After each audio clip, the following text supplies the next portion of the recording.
Goeiemôre aan almal. Baie welkom. Ons is bly dat ons hier by mekaar kan wees vir die Pinksterdiens. Kom ons sit net so dan bid ons saam. Here, baie dankie vir die voorreg om hier te kan wees.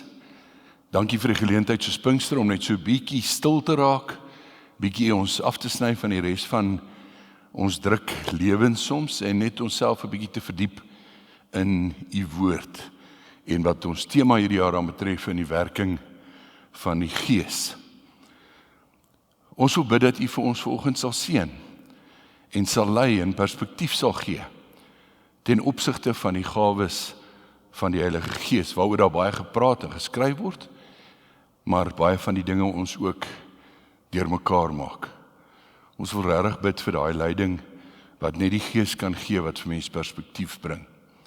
Seën ons in ons saamwees en word verheerlik deur die gesindheid in ons harte wat u erken en u aanbid en u loof en prys as lewende God.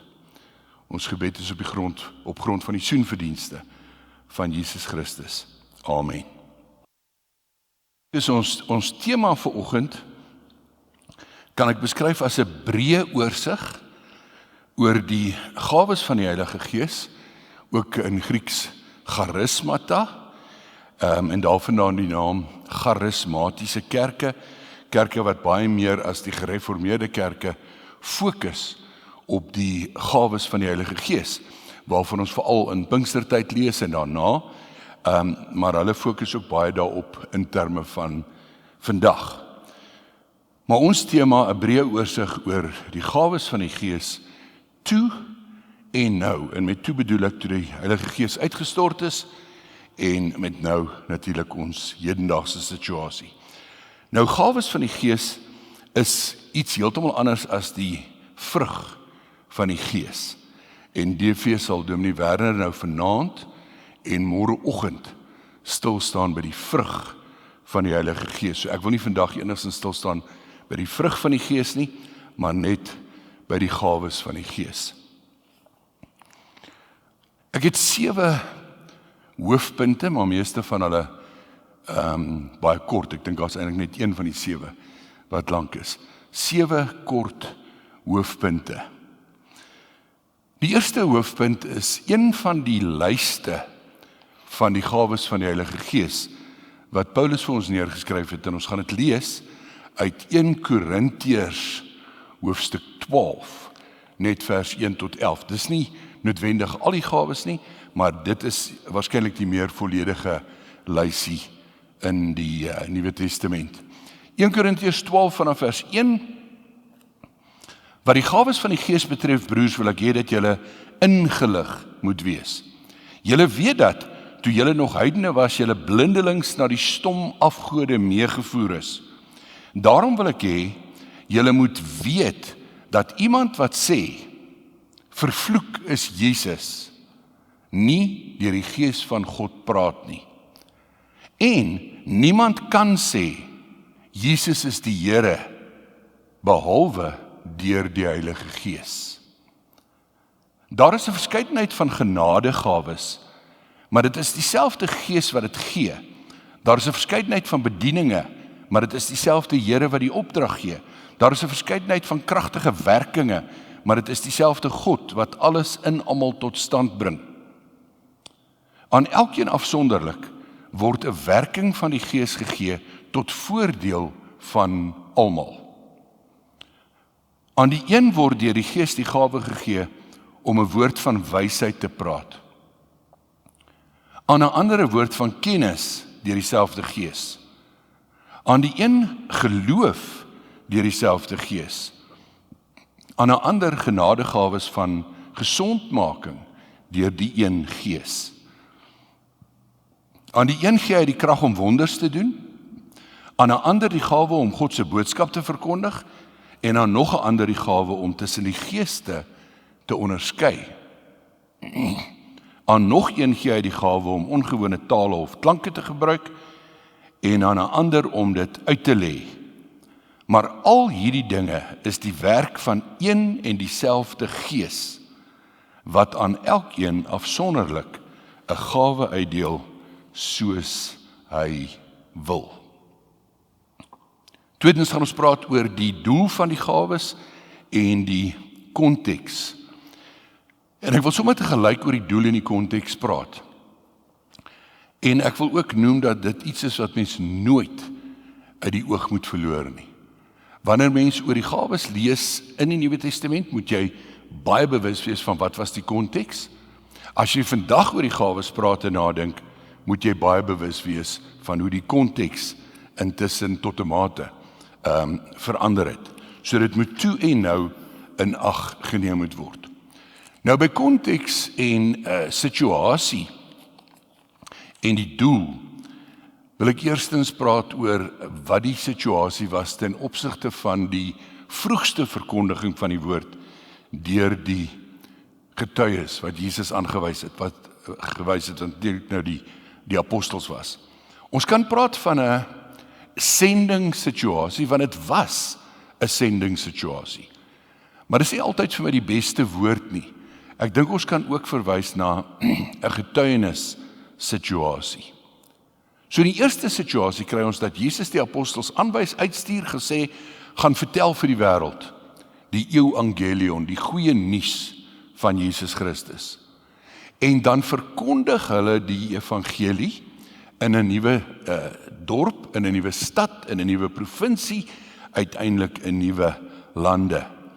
En dan volg daar, na die verkondiging, gawes, van hierdie gawes wat ons van gelees het.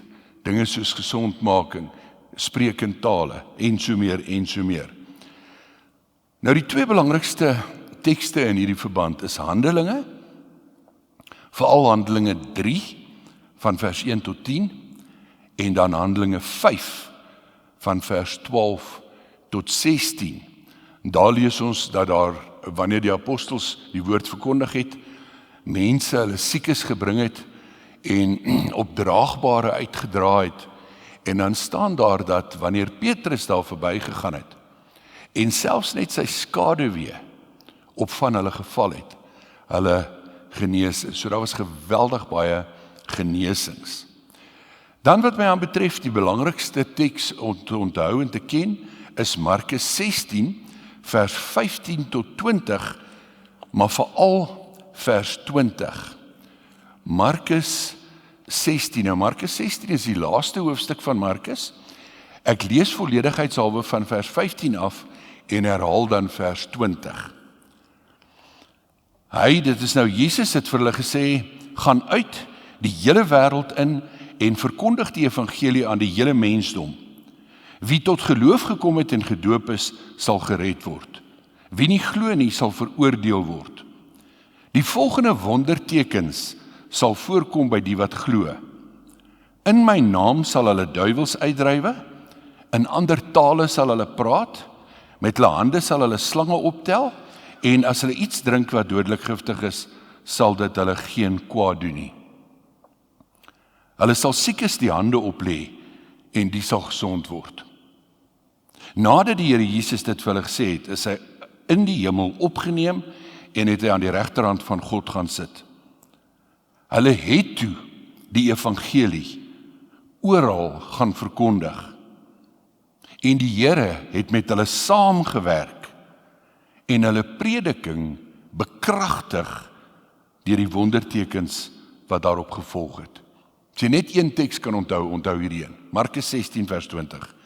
Hulle het toe die evangelie oral gaan verkondig en die Here het met hulle saamgewerk en hulle prediking bekragtig deur die wondertekens wat daarop gevolg het. Jy kan die sleutelwoorde hoor, verkondiging, prediking.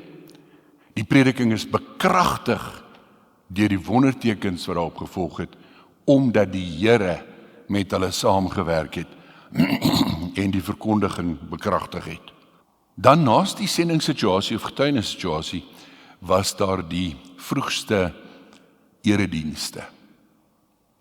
Klein gemeentes natuurlik, meestal ook huisgemeentes, maar onthou, wanneer hierdie mense bymekaar gekom het, was daar 'n leemte. En daai leemte was, dit wat hulle oor Jesus gehoor en vertel het, is nog nie op skrif gestel nie. So die Nuwe Testament was nog nie op skrif nie. So in so erediens kon jy nie 'n skriflesing en 'n preek hê nie. En daarom het die gawes 'n baie belangrike rol gespeel in die opbou van die gemeente. Twee tipiese situasies. In die sendingssituasie sou vir mense van Jesus vertel, miskien 3 maande later, 6 maande later, 1 jaar later, 2 jaar later, 3 jaar later, en sê, daar was in Jerusalem hierdie rabbi, en hy was Jesus, en hy het die wonderlike dinge gedoen, en uiteindelik is hy gekruisig, maar hy is opgewek uit die dood, en later het dit gebleik dat hy is die seun van God. En die goeie nuus is, as julle in hom glo, sal julle die ewige lewe hê. En dan sou mense verstom gewees het en gesê, "Sjoe, maar dit klink wonderlik. Maar hoe weet ons dis waar?" En dan sou iemand opspring en begin deur mekaar praat. Ons noem dit glossolalie. Nie 'n bekende taal nie, nie Grieks of Hebreëus of Latyn of Spaans of Portugaans nie. Net 'n gedeur mekaar brabbel. En dit sou die mense se verbeelding aangryp. En dan sou die persoon gaan sit en dan sou iemand anders opstaan en hulle sou 'n verklaring gee. Hulle sou sê, deur hierdie deur mekaar gebrabbel van klanke, het die Here nou net vir ons die volgende gesê en dan 'n boodskap gegee. Dit sou in die getuienissituasie gebeur, dit sou ook in die vroeë kerk se eredienste gebeur. Ons derde hoofpunt. 2 van die gawes is skynbaar, en ek herhaal skynbaar, baie op die voorgrond en het baie aandag getrek. En dit is juis die genesings en hierdie glossolalie of spreek in tale. Nou dis ironies, ek sê dit is skynbaar die meeste op die voorgrond, want natuurlik in die evangelie kry ons nie 'n volledige beskrywing van alles wat gebeur het nie, net soos wat met baie ander goed wat ons lees. Ek vat sommer 'n maklike voorbeeld. Jy sal miskien 'n verslag lees van 'n rugbywedstryd, maar natuurlik gaan jy nie lees in die koerant wat alles daar gebeur het nie, maar sekere dinge gaan definitief uitgelig word, soos byvoorbeeld die skeieregter se verkeerde beslissing, né? Dit sal jy, dit beteken nie dis al wat gebeur het nie. Maar so is daar baie in die Nuwe Testament aandag getrek deur die spreekentale en deur die genesings. En is ironies dat van daai lys wat ons lees in Markus 16, is dit nog steeds die genesings en die spreekentale wat vandag die meeste aandag trek en ook die meeste debat uitlok. Die 4de hoofpunt is 'n baie hartseer punt. En dit is dat die gebruik van die gawes het baie vroeg in die geskiedenis van die kerk al skeef geloop. Mens kan dit moeilik glo, maar hierdie kosbare gawes wat die Heilige Gees as gawes, as geskenke aan mense gegee het hulle begin om te misbruik. Hulle het dit begin liefdeloos gebruik. Dit het gelei tot geestelike hoogmoed. Daar was 'n houding van, ek het al soveel keer in tale gepraat, het jy al in tale gepraat? En as jy nie het nie, is jy baie keer behandel as 'n tweede rangse of 'n derde rangse of 'n vierde rangse Christen. So ek sê liefdeloos, gelei tot geestelike hoogmoed en natuurlik gelei tot eie voordeel. En die hoofstuk in die Bybel wat daaroor handel is 1 Korintiërs 13, wat ek nie hoef te lees nie, want meeste van ons ken dit. 1 Korintiërs 13 handel toe nou nie oor die liefde tussen man en vrou nie, of in die huwelik nie. 1 Korintiërs 13 is Paulus se uittrapbrief aan die mense wat die gawes liefdeloos gebruik het. Dis waaroor dit handel. En hy sê, al het jy dan hierdie wonderlike gawes van God ontvang, om in vreemde tale te kan praat, om die geheimenisse van die woord te kan uitlê, maar jy het nie die liefde nie, dan het jy soos 'n klinkende metaal en rasende simbaal, 'n lawaai in die Here se ore geword. Nou in 1 Korintiërs 14 moet ons ook self gaan lees van vers 26 tot 33. In daai gedeelte handel dit oor die orde. En Paulus sê, en ek gaan dit nou sommer vry vertaal, hy sê, hoorie julle, ek hoor van allerlei goed wat gebeur by die eredienste, maar ek sê nou vir julle, dit klink vir my dinge het nou hande uitgeruk.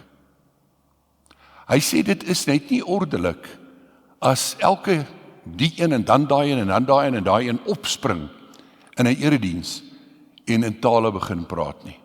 Hy sê dit is ook heeltemal onaanvaarbaar as 'n klomp mense opspring en in tale begin praat en daar's niemand wat die uitleg gee nie. So hy sê in 'n erediens hoor daar orde en hy motiveer, hy sê want God is tog nie 'n God van wanorde nie, maar van orde en vrede. En dan sê hy daar moet hoogstens 1 of 2 opstaan, praat, en daar moet iemand wees wat die uitleg of die verklaring gee. Ons gaan nou by nog 2 tekste uit 1 Korintiërs 14 kom. Ons 5de hoofpunt. Wat is die 2 grootste veranderinge wat in die situasie of konteks plaasgevind het binne die vroeë kerk en vandag? Ek wil 2 dinge noem. Die eerste is, die situasies het verander en daarom het die behoeftes verander. Baie eenvoudig gestel, die sendingssituasie of getuienissituasie waar die woord verkondig is aan mense wat nog nie glo nie, het tot 'n groot mate terwyl dit voortgaan ook verander na daar waar die evangelie verkondig is en daar dan 'n gemeentetjie gestig is en daai gemeente dan ontwikkel het en gegroei het in wat ons sal noem 'n meer gevestigde kerksituasie. So jy het skielik nie meer net die sendingssituasie nie. Jy het ook 'n gevestigde kerksituasie.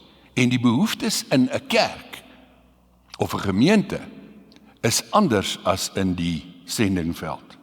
Die situasies verskil radikaal. Dis natuurlik ook die grootste verandering waarmee ons vandag moet rekening hou. Natuurlik het ons sendingssituasies of getuienissituasies waar daar ander dinge ter sprake is en 'n ander dinamiek ter sprake is.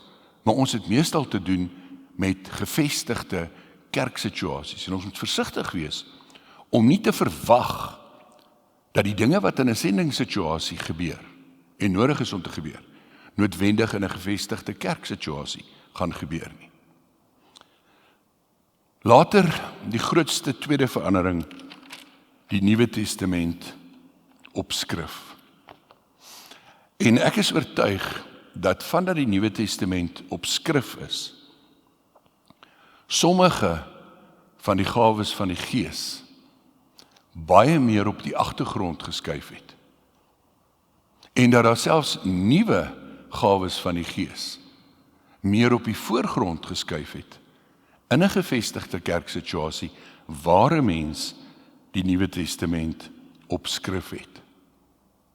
In hierdie verband wil ek lees uit Romeine hoofstuk 12. Het sal goed wees om die hele gedeelte te lees, maar ek gaan net lees vers 4 tot 8, want hier gee Paulus weer 'n lys van gawes.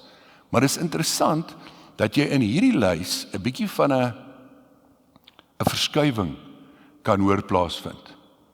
En onthou, en hierdie is net 'n kantopmerking, maar 'n baie belangrike kantopmerking.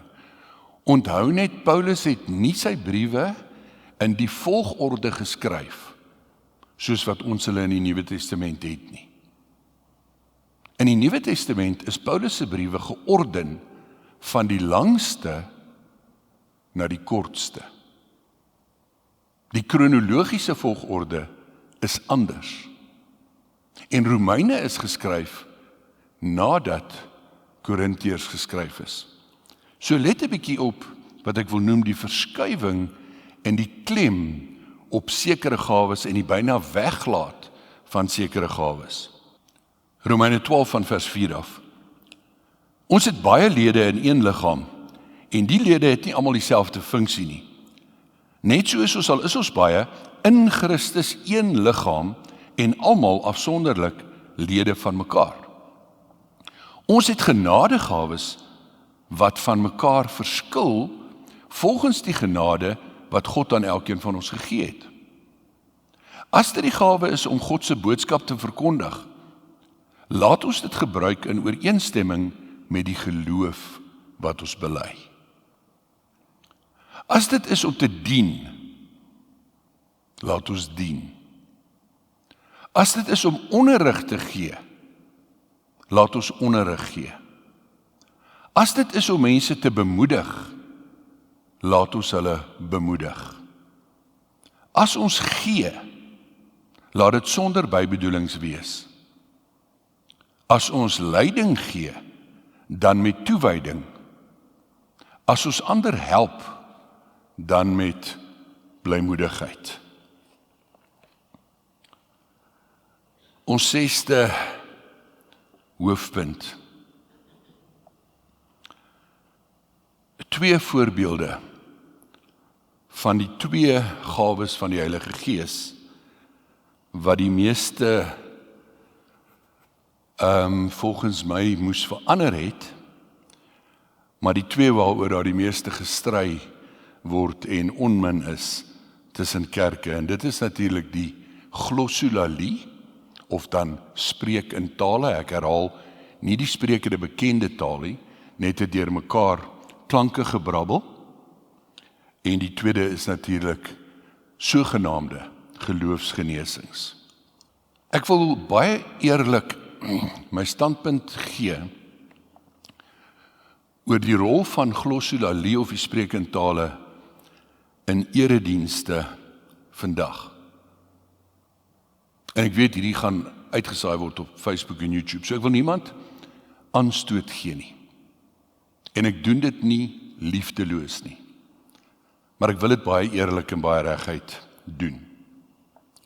Net eers 'n onderskeid maak tussen glossolalie of die spreek in tale in wat ons sou beskryf as jou binnekamer of in jou verhouding met die Here waar dit alleen en privaat is. Ek het geen probleem daarmee of kritiek daarteen te lewer of so iets nie. Waar my probleem lê, is die rol van spreek in tale binne in 'n erediens opset. Kom ek motiveer. Wat sou my reaksie wees as iemand een oggend of aand in ons kerk opspring en dit deur mekaar gebrabbel het? En gaan sit en iemand anders staan op, want ons wag dan nou vir die uitleg, en iemand anders staan op en sê, broers en susters of gemeente, geliefdes, deur hierdie taleklank het die Here vir ons 'n boodskap as gemeente. En die boodskap is dat die wederkoms gaan in 2026 aan die einde van April plaasvind. En wat gaan my reaksie wees? My reaksie gaan wees om te sê, sit. Dit wat jy nou gesê het, kan nie van die Here afkom nie, want dit bots met die Nuwe Testament. Daar staan in die Nuwe Testament, niemand ken die dag, die uur of die tyd van die wederkoms nie. En Paulus waarsku, daar's net een evangelie, en as iemand vir julle 'n ander evangelie bring, die oordeel van God sal hom tref, staan daar. Daar is net een evangelie. So laat ek dit baie duidelik maak, enige boodskap wat in 'n erediens gegee word, wat bots met die Nuwe Testament, of for that matter, met die Bybel, kan nie aanvaarbaar wees nie. Maar, kom ons stel ons 'n ander situasie voor. Die volgende Sondag spring iemand weer op, praat in 'n deurmekaar gebrabbel van tale, gaan sit. Ons wag vir die uitleg, iemand staan op en sê, geliefdes, Die Here het vir ons 'n baie belangrike boodskap deur hierdie persoon gegee. Die boodskap van die Here is dat hy wil vir elkeen van ons wat in hierdie kerk sit vandag sê, dat hy ons so lief het, dat hy nie wil hê dat een van ons ooit verlore sal moet gaan nie. En daarom het Jesus Christus na die aarde toe gekom, en het hy gelei, en het hy gesterf, en is hy opgewek uit die dood, sodat elkeen wat in hom glo, gered kan word, die ewige lewe kan hê. Wat gaan my reaksie dan wees? Sit. Baie dankie, dis mooi woorde, maar dit staan in Johannes 3 vers 16. Want so lief het God die wêreld gehad, dat hy sy eniggebore seun, Jesus Christus, gegee het, sodat elkeen wat in hom glo, nie verlore sal gaan nie, maar die ewige lewe kan hê, sal hê. Dis vir ons, staan vir ons vas op grond van die Nuwe Testament op skrif. So wanneer ons 'n boodskap kry wat bots met die Bybel, is dit onaanvaarbaar. Wanneer ons 'n boodskap kry wat in ooreenstemming is met die Bybel, is dit onnodig.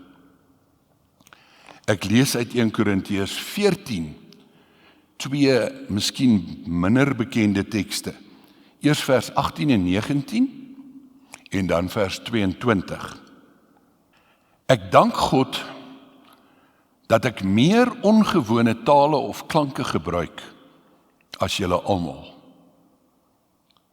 Maar in die byeenkoms van die gemeente wil ek liewer 5 woorde met my verstand praat, om ook ander te onderrig, as 1000 woorde in ongewone tale of klanke. Paulus sê hy praat in tale. Hy sê meer as die ander. Maar in die gemeente wil hy liewer 5 woorde met sy verstand praat, wat kan lei tot die opbou en die onderrig van ander, as 1000 woorde wat niemand verstaan nie.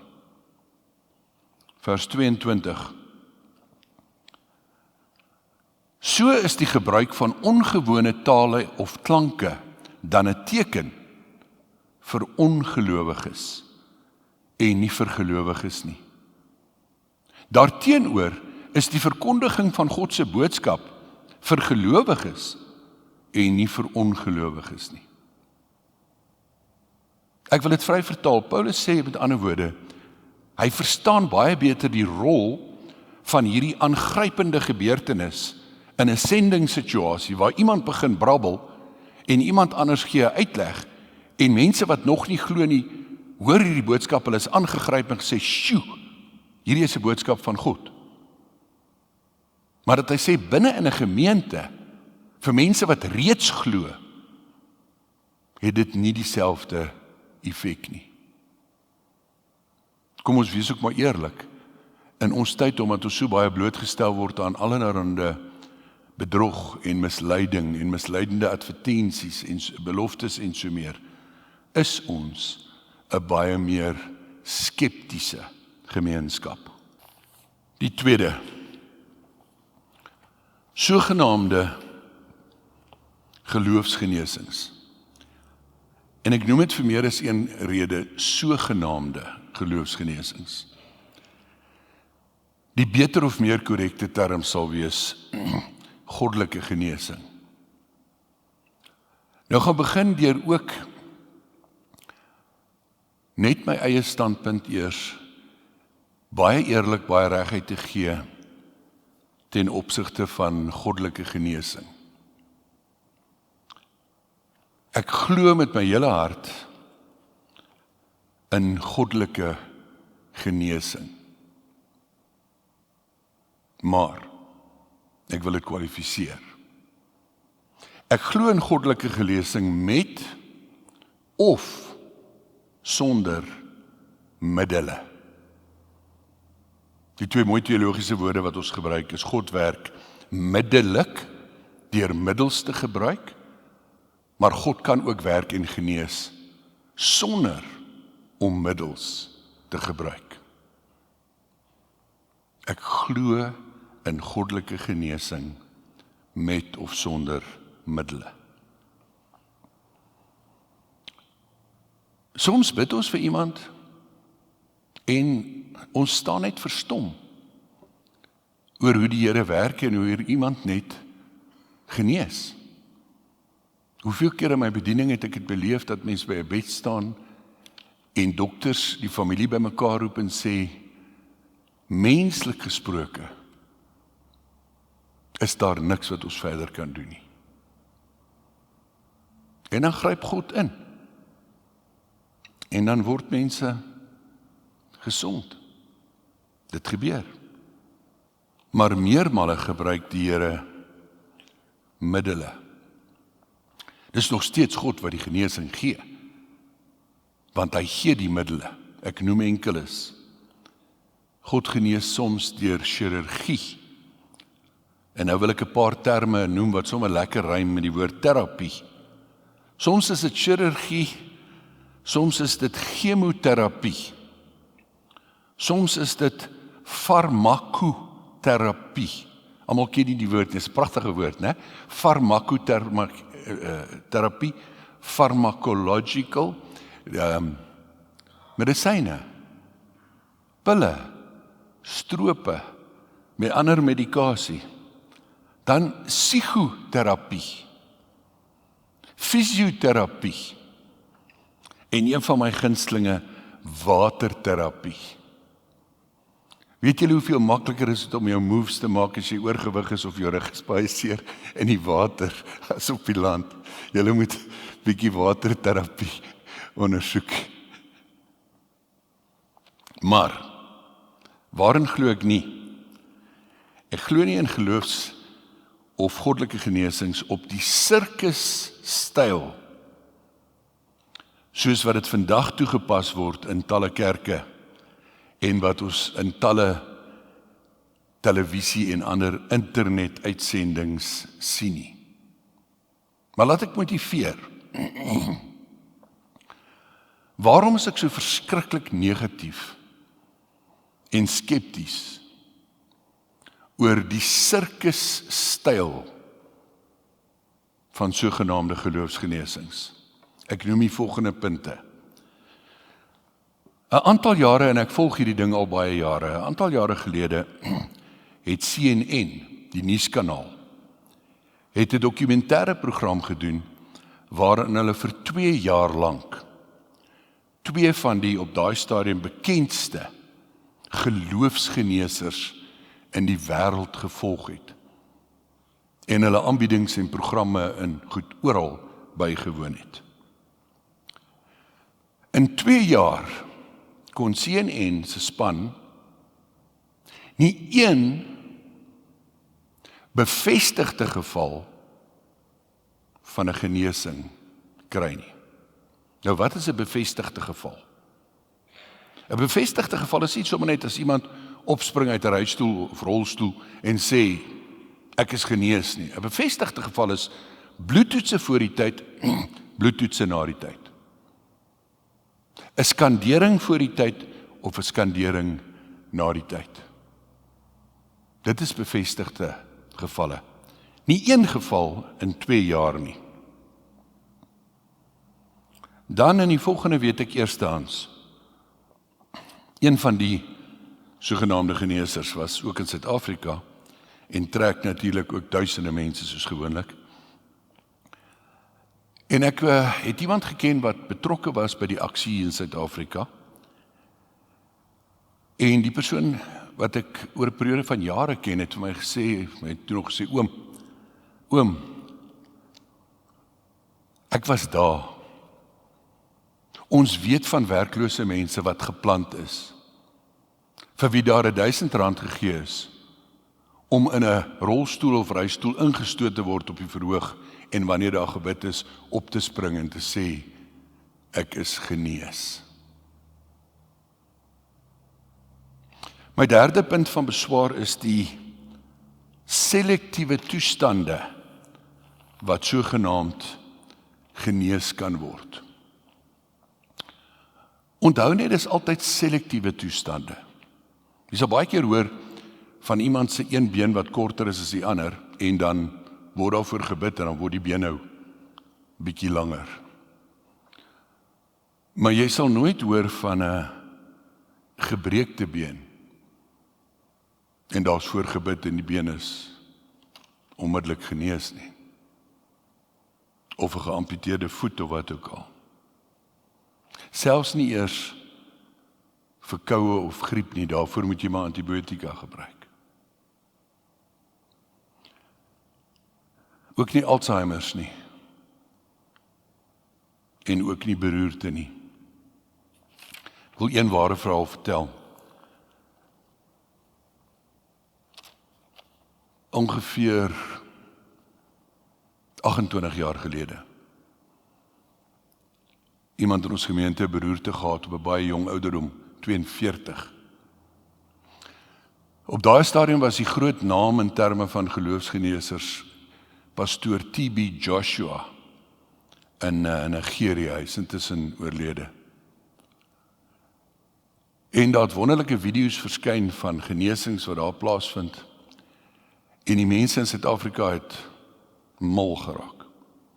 Kerkgroepe het toere gereël. Dan bespreek jy, dan vat hulle 'n hele groep mense soontoe, sodat pastoor T.B. Joshua vir jou kan bid. Die gesin in ons gemeente was toe ook baie desperaat en het bespreek op so 'n toer. Maar toe moet die man 'n mediese vraelys invul voor hy gaan. En toe sy afgekeur. Natuurlik weet ons hoekom, want hy het beroerte gehad. Waaraan hulle niks kon doen nie.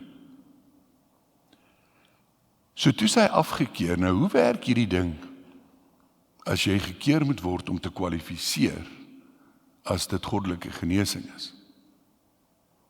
2 of 3 jaar later het dieselfde gesin nie opgegee nie, en toe besluit om hom nie by 'n groep in te skryf nie, maar om privaat na Nigeria toe te vat. En hulle het tot daar gekom. En tot by die plek waar pastoor T.B. Joshua bid. Maar toe word hulle weer vir sekere vrae gevra en hulle word in rye ingedeel. Sê nou maar 8 rye.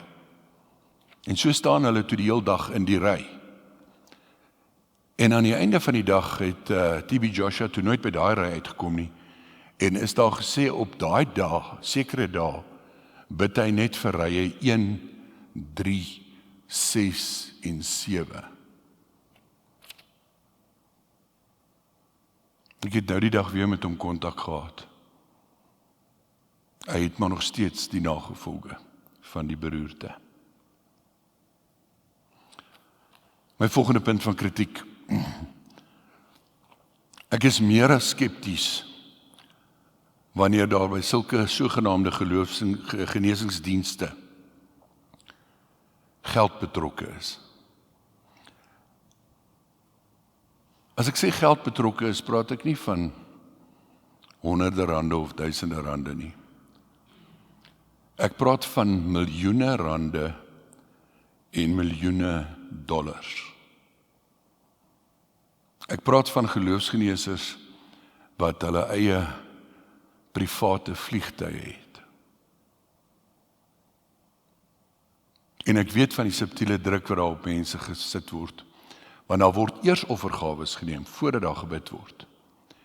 En daar word 'n boodskap partykeer subtiel en partykeer nie so subtiel nie deurgegee van jy moet nou regtig nie dink as jy nou vandag vir die Here klein geld gee dat jy net nou 'n wonderwerk moet verwag nie. Kom ek belig hierdie selfe punt uit 'n ander hoek uit.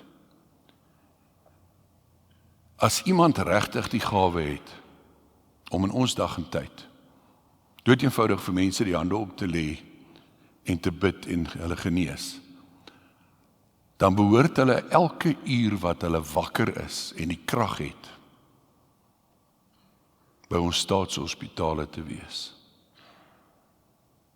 En vir mense die hande op te lê en te bid en te genees wat nie mediese sorg kan bekostig of kan kry nie. My laaste punt van argument van beswaar is dat hulle 'n waterdigte verskoning het vir wat ek wil noem hulle mislukkings. Daar's 2 waterdigte verskonings. As iemand gaan en daar word vir hulle gebid en hulle genees nie, dan is dit jou skuld. Want daar's of 'n onbelyde sonde in jou lewe, of jou geloof is nie sterk genoeg nie. Nou as 'n genesing moet afhang van die krag van my geloof, dan is dit ek wat myself genees. God, as hy die genesing doen, is nie afhanklik van die krag van my geloof nie. Ons 7de en laaste punt is gelukkig daarom baie positief. God gee vandag steeds gawes. En ek wil 'n paar opmerkings oor die gawes maak. Die eerste is, al die gawes is nie ewe, en ek wil doelbewus die Engelse woord gebruik, ewe spectacular nie.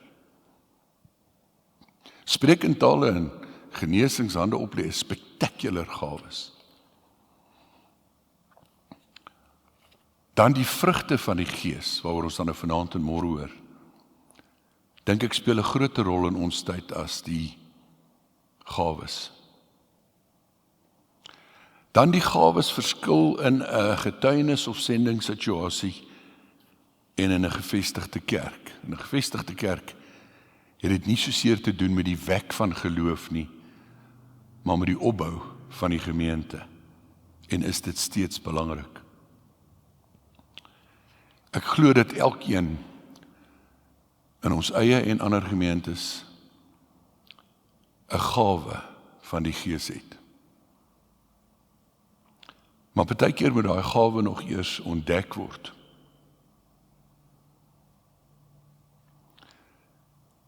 Partykeer is dit nie so vanselfsprekend wat mense gawe is nie, of mens soek partykeer in die verkeerde plek. Mens besef partykeer nie dat dit iets is wat jy alreeds het en kan doen en dalk graag wil doen, jy dit net nie besef as 'n gawe van die Here nie. En op die punt wil ek gou 'n kort, mooi, ware storie vertel wat 'n klompie jare terug in ons gemeente afgespeel het. En die mense van wie ek praat is nog in ons gemeente en hulle was gisterand ook hier by die diens. In elk geval, hoe dit ook al sê, hierdie dogter het koor gesing. Nou die van julle wat kinders het wat koor gesing het, weet, dis ure en ure se ry en aanry en na die verskillende skole toe en wag vir die oefening en wag vir die optredes. En hoe dit ook al sê, een aand is die pa sommer maar net omgekrap. En hy sê, ek is nou so moeg vir hierdie geryery en gewaggery vir die kore al ewig. Hier begin daai kind huil. Sy sê, papa, dit is my talent wat die Here vir my gegee het. Sy sê, en papa, miskien is dit my enigste talent. Hy pa sê, Askies, hy sê, ek sal nooit weer kla oor die ry en die wag vir die koorsang nie. Intussen is sy 'n pragtige jong dame geword, sy is nou al getroud, en in haar lewe kan mens sien dat haar koorsang toe nou nie haar enigste talent was nie. Mooi storie. Ek wil weer Paulus lysie in Romeine 12 lees, met ons eie situasie en gedagte, en net met een kant opmerking. Onthou net ook dat profesie word deur baie mense verkeerdelik beskou as die vermoë om die toekoms te voorspel. Profesie is nie om te kan weet wat vorentoe sal gebeur of in iemand se lewe sal gebeur nie. Profesie is eintlik om die woord van die Here deur middel van verantwoordelike skrifuitleg te kan verkondig. Om God se woord te kan uitlê, ook in ons huidige situasie. Maar kom ons lees weer Romeine 12 van vers 4 tot 8. Ek gaan van 'n bietjie verder af lees net by die gawes. Ons het genadegawes wat van mekaar verskil, volgens die genade wat God aan elkeen van ons gegee het. As dit die gawe is om God se boodskap te verkondig, laat ons dit gebruik in ooreenstemming met die geloof wat ons bely.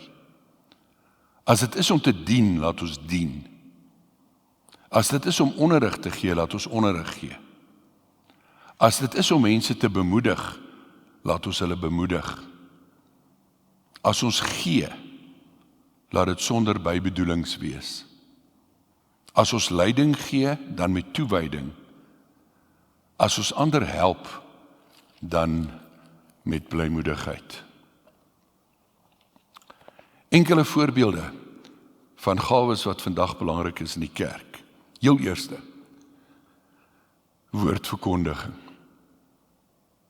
Daar kan baie dinge in 'n gemeente wees wat goed is en aan die gang is en floreer en baie aksies en baie fondsinsamelings en so meer.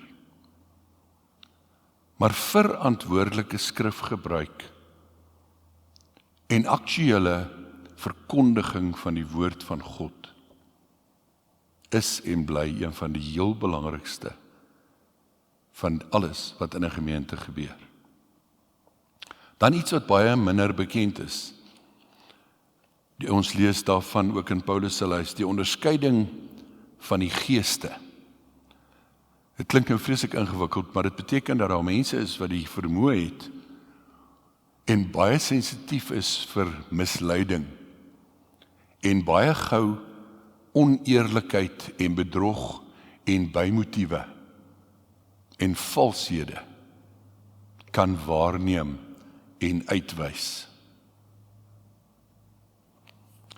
Dan lering, of dit by die kategese gebeur, of dit by 'n Bybelskool gebeur, of dit by 'n Bybelstudie gebeur, of dit informeel gebeur, lering, om ons te help om die Bybel, wat so lank teruggeskryf is, in ons tyd te kan verstaan, deur die leiding van die Heilige Gees. Lering is baie belangrik. Dan sang en musiek. En as ek praat van sang en musiek, dink ek nie net aan die mense wat die wonderlike gawe het om mooi te kan sing of musiek te kan maak nie. Dit ook. Maar dink net dat daar baie van ons is, waarvan ek een is, wat nie 'n musieknoot kan lees of enigiets nie, maar wat 'n intense waardering het vir musiek. Ek kan my nie 'n erediens indink, 'n gemeente waarin sang en musiek nie 'n sleutelrol speel nie. En dit dra nie net by tot atmosfeer en so meer nie, dit stig 'n mens, dit doen iets aan jou. Dit is so wonderlik wanneer mense pragtig sing, dat al sing ek nie eers saam nie, is dit ook namens my wat God geloof en geprys word. Ek wil 'n ding sê wat seker aanvegbaar is, ek dink 'n klomp liedere is baie meer effektief as 'n klomp preke. En onthou, mense hoor 'n preek baie keer maar net eenmaal. Liedere sing ons oor en oor en oor, en daarom steek die woorde by ons vas. En daarom is die boodskap in ons kop. Ek weet nie hoe dit met baie van julle ook gebeur, soos met my nie, dat dit baie keer het ons 'n spesifieke lied Sondagoggend gesing, en daai hele week draai daai lied net in jou kop, en elke keer wat hy so draai, hoor jy weer die boodskap. Sang en musiek is 'n gawe. En dan wil ek nog noem dien. Dien op elke vlak. Al is dit om tee en koffie te skink en skottelgoed te was, of op watter manier ook al, bereid te wees om te dien. Ek wil nog enkeles noem. Ons senior lidmatebediening, die kuierhoekie. Mense wat nie daar was of 'n deel van is, die sal nie besef tot hoe mate die mense in die senior bediening mekaar bedien nie.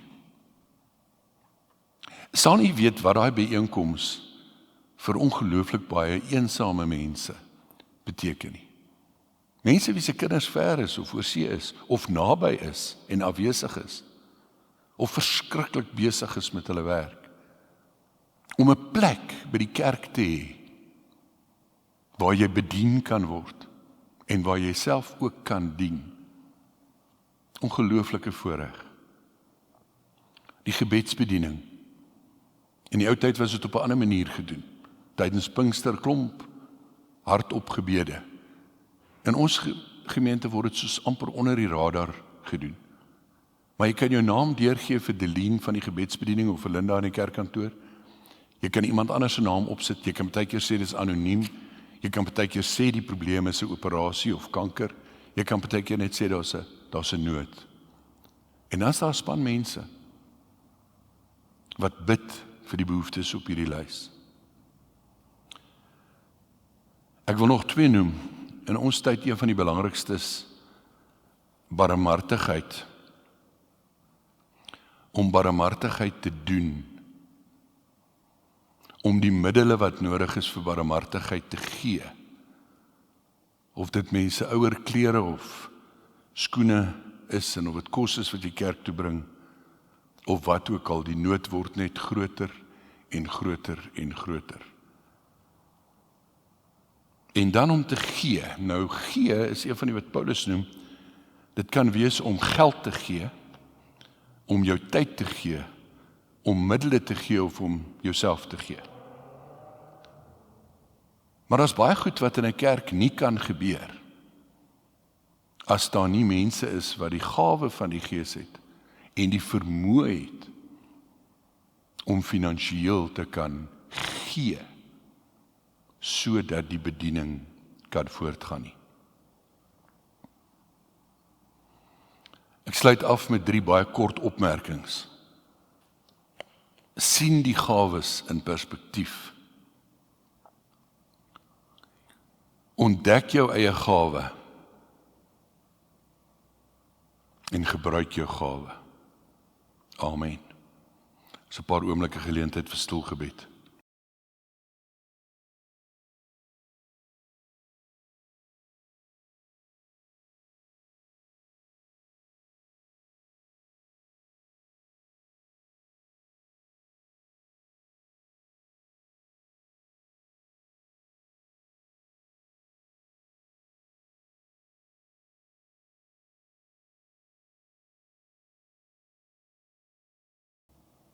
Here ons God, ons wil vanoggend bid vir die bewaring en beskerming deur die Gees ten opsigte van misleiding.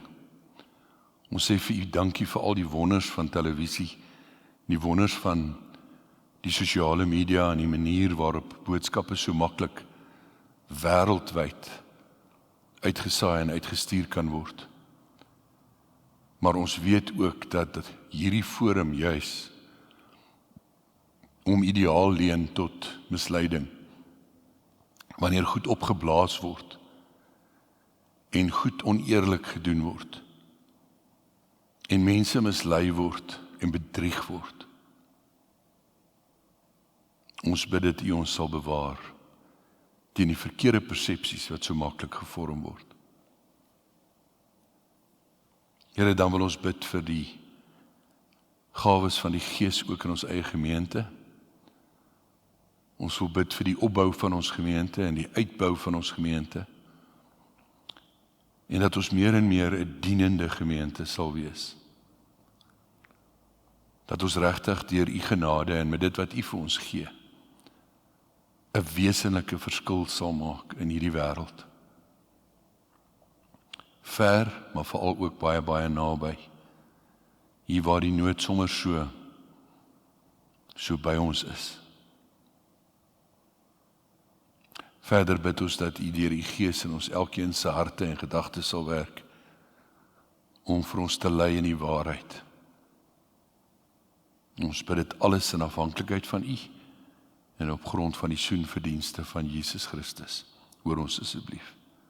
Amen.